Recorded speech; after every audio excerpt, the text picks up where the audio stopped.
APDLD, la vidéo au service de l'étudiant dentaire. Retrouvez l'intégralité de nos vidéos sur notre chaîne YouTube.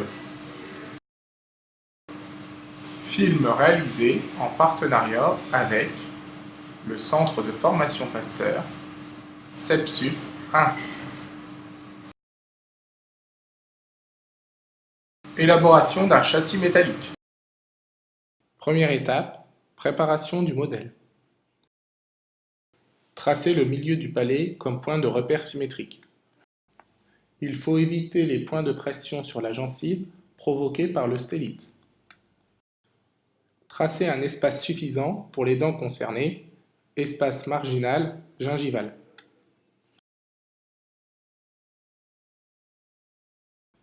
Tracez les selles futures.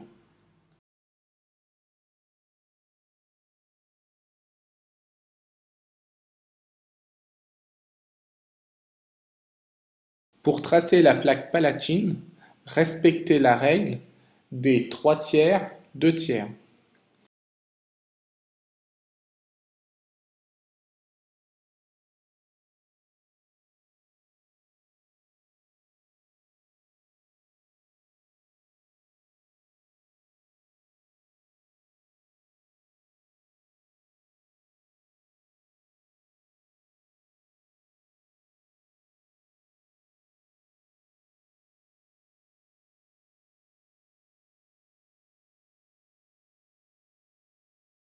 Recherche de l'axe d'insertion. Bloquez le modèle sur la table. En tenant compte des dents support de crochet, recherchez l'équateur prothétique.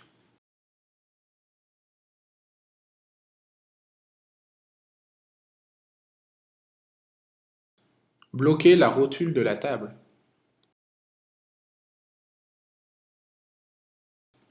Mettre le porte-mine et tracer l'équateur prothétique.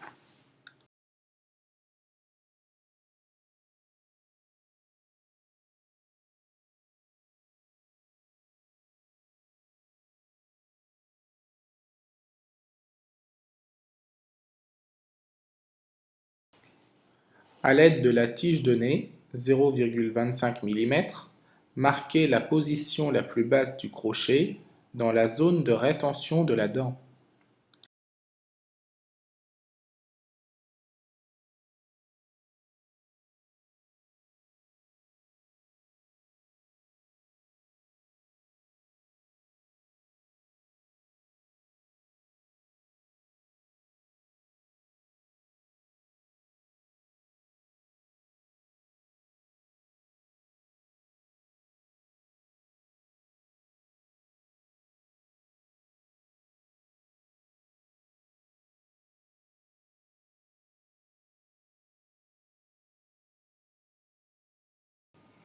Ensuite, dessinez les crochets.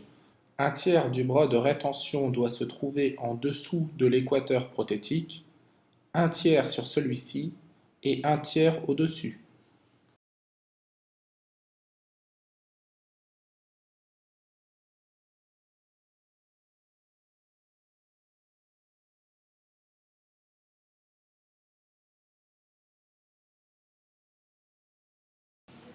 Comblement des parties en retrait avec de la cire de dépouille.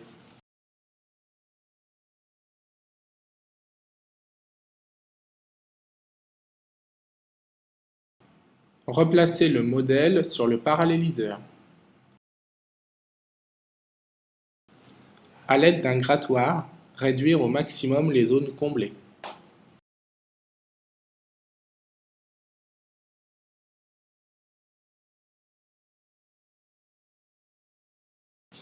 Préparez la zone des selles en collant de la cire d'espacement.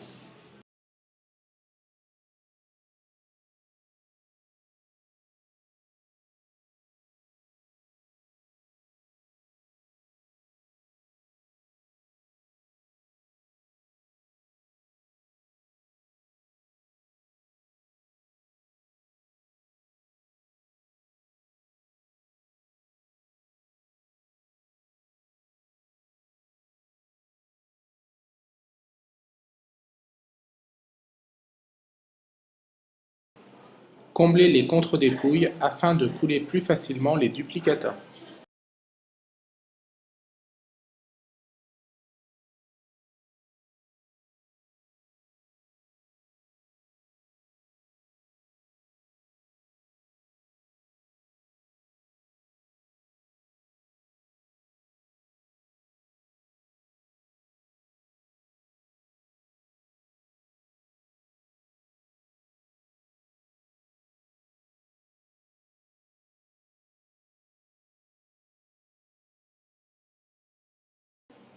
À l'aide d'une fraise boule 1 mm, faire une rainure à la limite de la plaque palatine.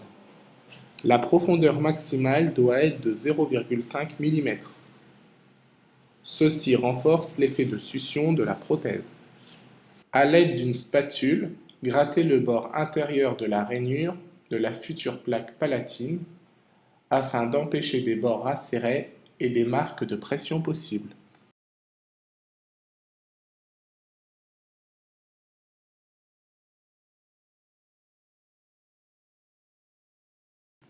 Fixez le modèle sur le socle de la cuvette avec de la cire.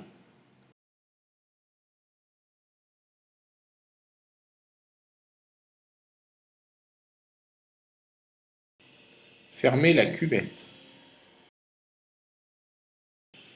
Faire un silicone de doublage en respectant les recommandations du fabricant.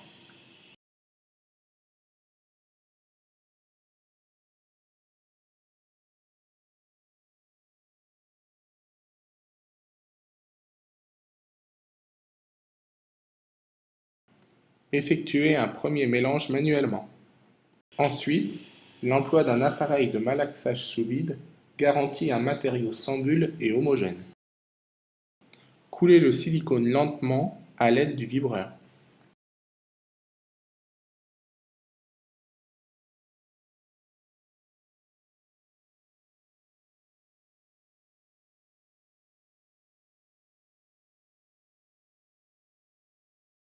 Préparez le revêtement, le malaxage se fera sous vide. Coulez le modèle sans bulle à l'aide d'un vibreur. Après la prise du revêtement, retirez le modèle avec précaution.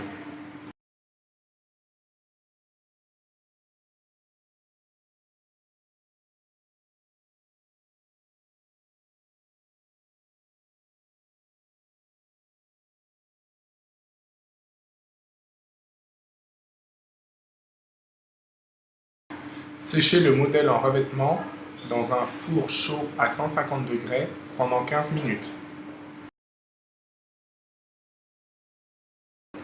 Après 15 minutes, retirez le modèle du four.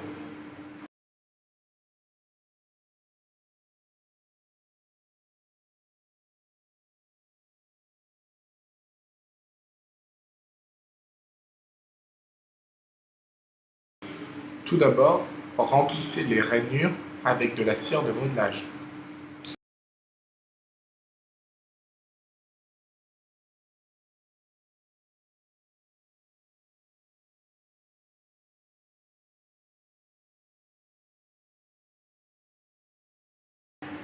Utilisez un fil de cire de 0,5 mm comme renforcement de la plaque palatine.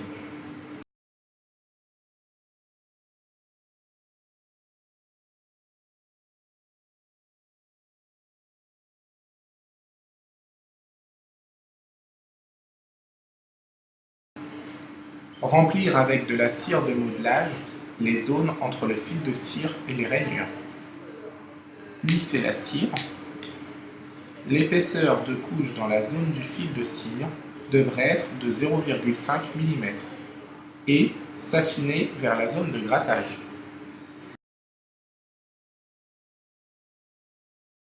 Utilisez une grille de rétention à trous ronds pour les selles.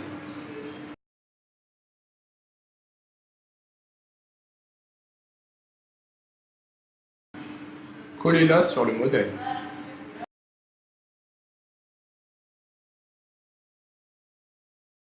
À l'aide du paralléliseur, tracez la ligne guide. Ensuite, tracez l'emplacement des crochets suivant la règle des 3/4. Utilisez des profils en cire pour crochets, puis placez-les sur les dents.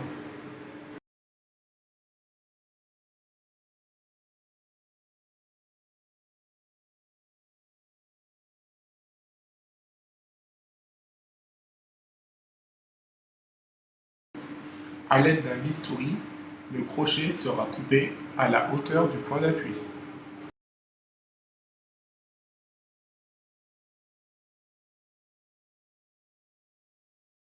Collez le bras de guidage en palatin en faisant attention de le placer au-dessus de l'équateur prothétique, afin qu'aucune force de rétention ne se produise.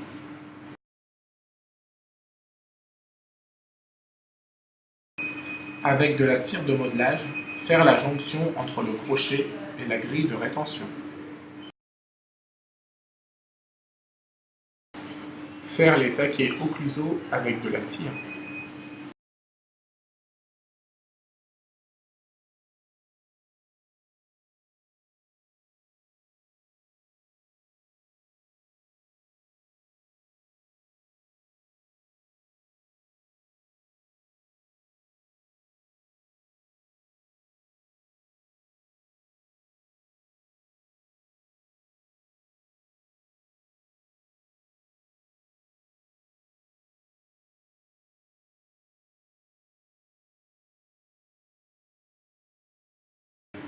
Utilisez une plaque de cire granitée de 0,4 mm pour le palais.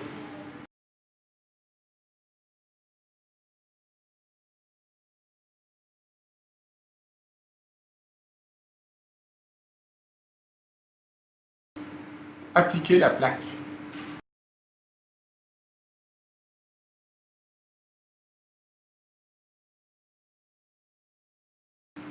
Découpez-la aux limites.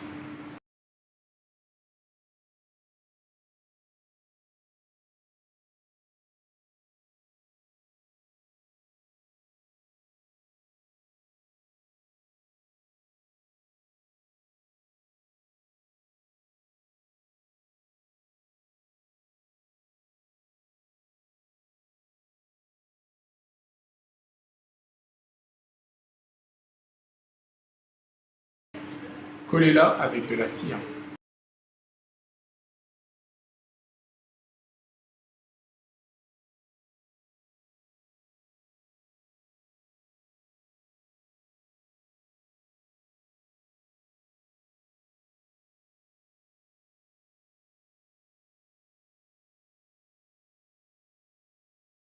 Placez un fil de cire de 1 mm à la limite de la plaque palatine et de la grille de rétention, ce qui délimitera la résine future.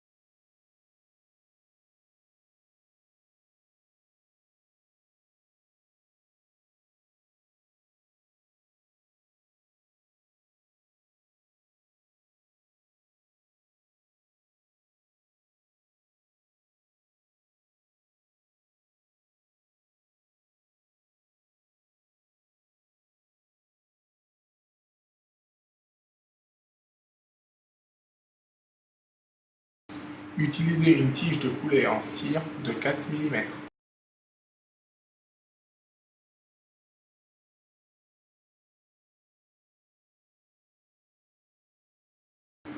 La forme de la tige de coulée devra être sans angle et la cire lisse afin d'éviter des erreurs de coulée.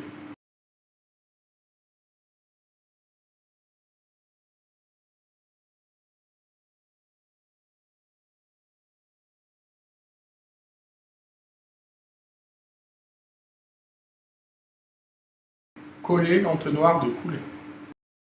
Attention, le bas de l'entonnoir doit se trouver à environ 7 mm de la partie la plus haute de la maquette du stélite. Collez le modèle en revêtement au centre du socle du cylindre.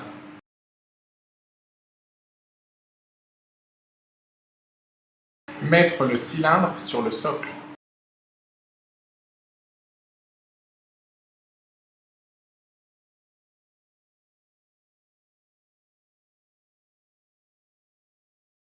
Faire du revêtement.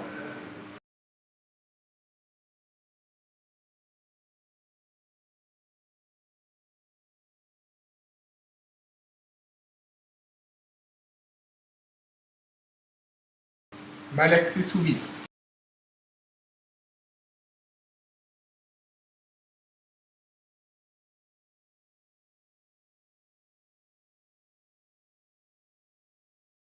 Couler le cylindre en vibrant modérément. Ne pas faire tomber le revêtement directement sur la maquette.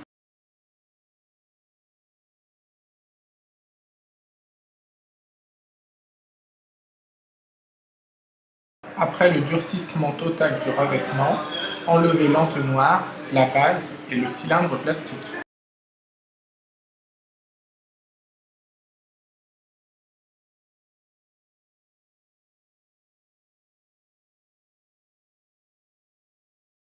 Enfournez le cylindre de coulée dans le four préchauffé à 800 degrés.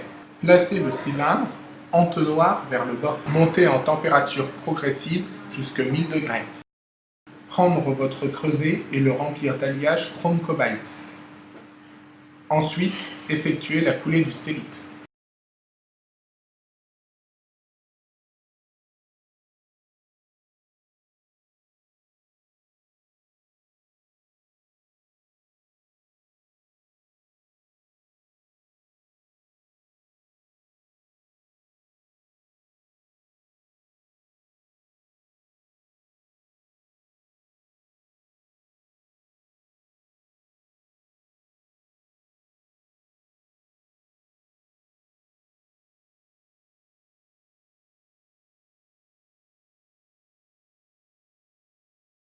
Après la coulée, laissez refroidir les moufles à température ambiante.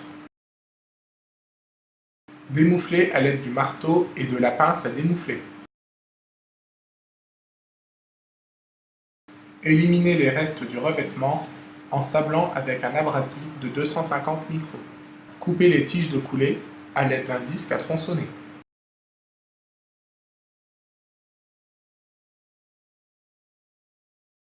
Le reste des tiges de coulée sont éliminés à la fraise. Meulez les bords de la plaque palatine. Éliminez les microbules.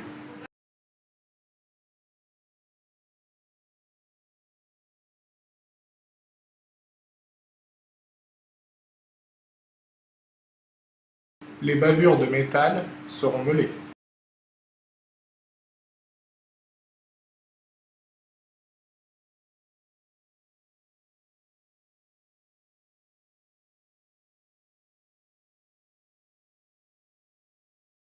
Ensuite, sablez le stélite avec de l'oxyde d'alumine, 125 microns, et placez le stélite dans un bain électrolytique pour obtenir un polissage brillant.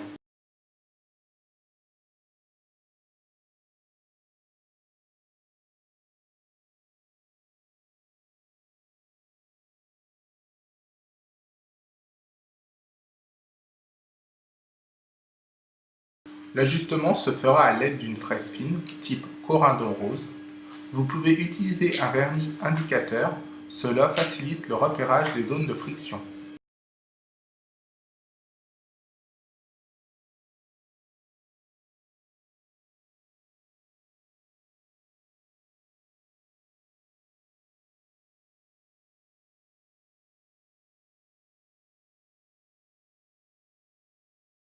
Vérifiez que le stélite aille parfaitement sur le modèle.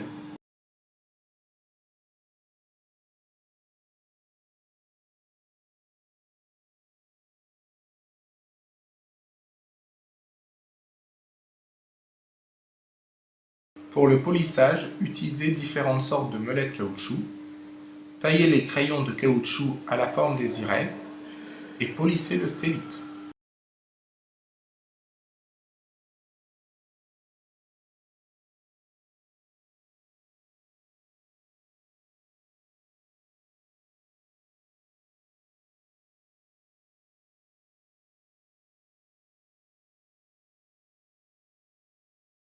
Ensuite, à l'aide d'un tour à polir et d'une pâte à polir, polissez le stélite. Pour les zones difficilement accessibles, utilisez une brosse étroite.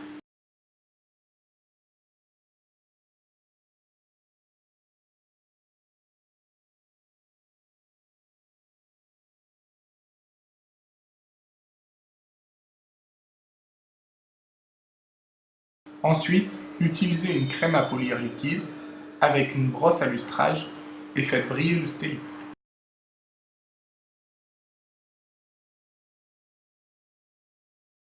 Pour finir, nettoyez le stélite à la vapeur.